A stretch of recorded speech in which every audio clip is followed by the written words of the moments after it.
It's the Happy Families podcast. It's the podcast for the time-poor parent who just wants answers now. It's okay for kids to, have a fairly limited food range and be learning to like a wider variety of foods across their whole childhood and sometimes even into their teenage years and into adulthood. It doesn't always happen before they're 5. And now here's the stars of our show, my mum and dad. Hello, this is Dr. Justin Coulson. I'm the parenting expert on Channel 9's Parental Guidance, the author of 6 books about raising happy families and the host of the Happy Families podcast. Today, a conversation that parents of anyone who has, when the kids, they only eat the one food or they won't eat anything or they decide that they're going to do this new thing with their food and it doesn't involve eating it, it's just playing with it because they don't like what you've cooked. I don't like that conversation. Today we're talking about fussy eaters, picky eaters, same. And I've got somebody to chat with me about this that I think is just going to be so helpful.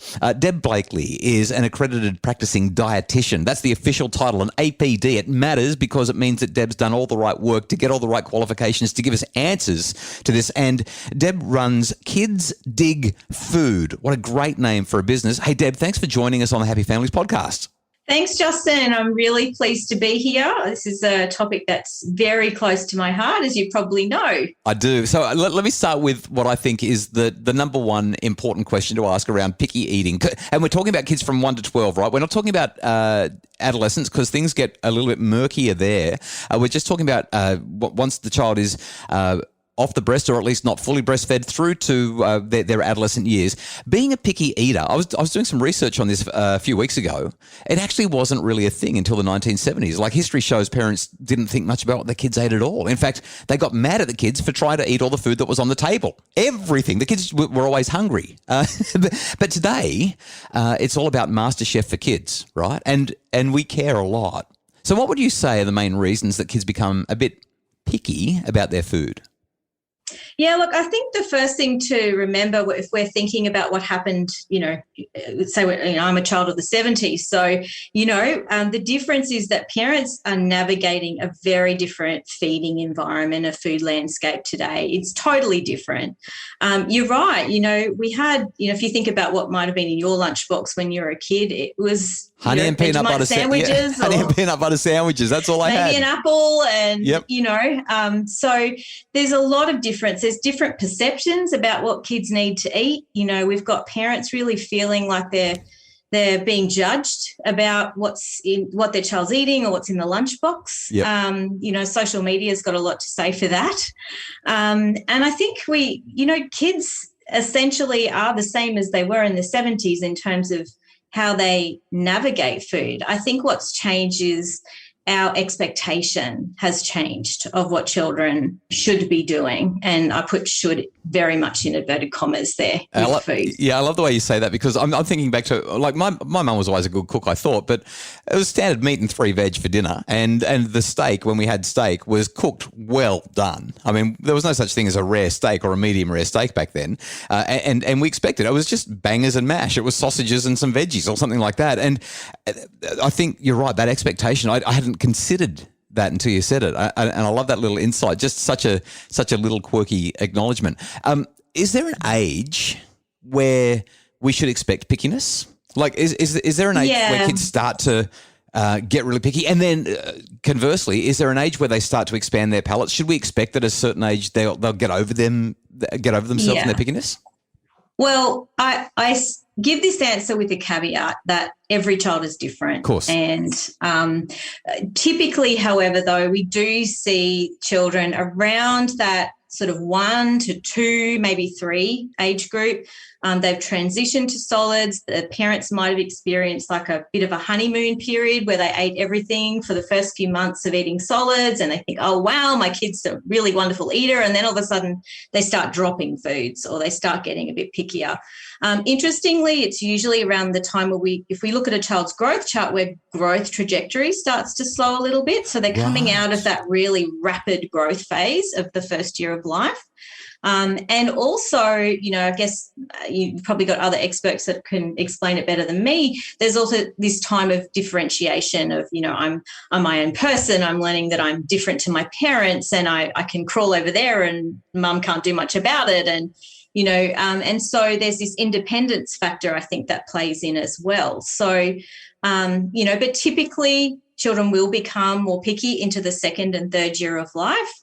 And then, typically over the many years to come, they will slowly start to expand back out. Some kids never really display much picky eating at all. Some kids stay quite diverse in their food range, and they'll eat anything that the parents give them. And then, it's a spectrum. So, obviously, there's kids who are super picky, kids who are, super relaxed, and everything in between. And I guess the difference is how parents navigate that time in relation to how their child is navigating it too. Yeah, thank you, Deb. It's probably important to pause here as well and just acknowledge and highlight that some kids do actually have some specific sensitivities. They have additional needs, or there may be medical reasons for that fussiness around food as well, right? Yeah. And certainly as an APD working the area of pediatrics and family nutrition, that is part of our assessment. So we would delve into what are the reasons, or are there reasons why a child is displaying, picky eating behaviours. And sometimes there is a medical cause or another kind of cause. It could be anything to do with the head or neck area, teething, reflux, cleft and lip palate, tongue and lip ties, all of those, anything that kind of interrupted that child's ability to eat, or maybe it was painful at one time. And then we've got, I guess, the area that our team works a lot with nowadays is parents who are struggling with kids who are more extreme picky eaters. And we often see this in neurodiverse kids, so kids who are whose brain works differently to the majority of the population. And I guess the most common types of neurodiversity where we see more extreme picky eating is kids with autism and ADHD, for example. Not exclusively, but, a lot of those kids do have challenges with picky eating. Yeah, things like sensory processing disorder and that kind of thing as well, I'd Absolutely. imagine. Yeah. And in fact, I said with picky eating, but we actually don't like to call it picky eating because it is quite a lot more complex than just that. There's a lot of things at play for those kids. We really need to look at the big picture for them to support them to do the best that they can do, and also the families to navigate what is often a very, very stressful experience of feeding a child who will only eat white and brown and foods. Yeah, well, after the break, we're going to talk exactly about that. I want to know how we can help our kids when they'll only eat the yellow stuff or the white stuff, the white bread, the chips, the pasta, the spaghetti, all that kind of thing. We're also going to find out the biggest mistakes the parents make when their kids are being fussy.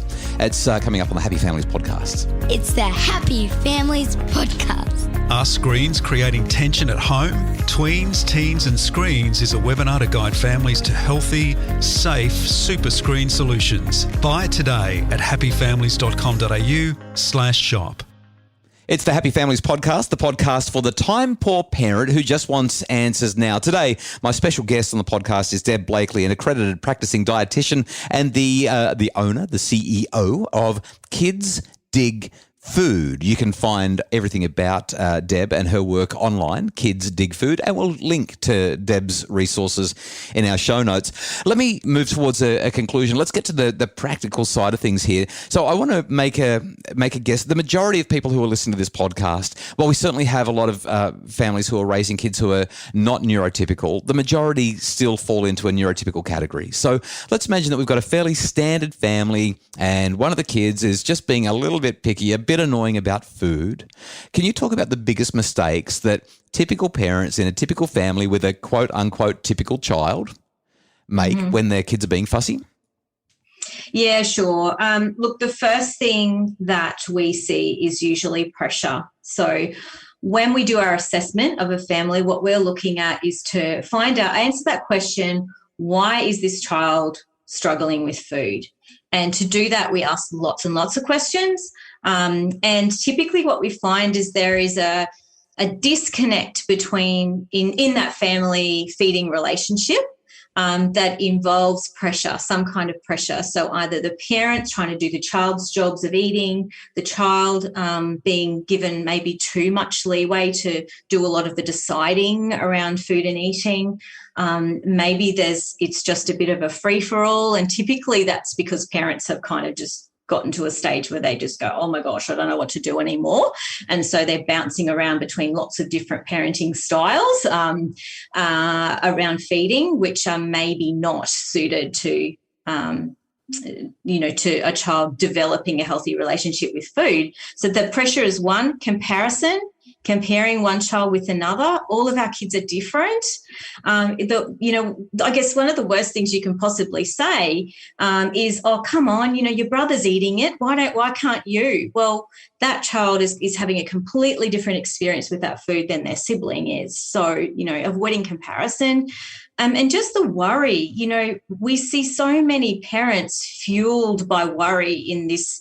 They kind of get into a spiral of worry, which then increases their likelihood that they're going to place pressure on their child. And that pressure could be subtle or it could be more overt. The more overt kinds of pressure is, you'll stay at the table till you've finished every bite. It could be, you're going to have that for breakfast if you don't finish it.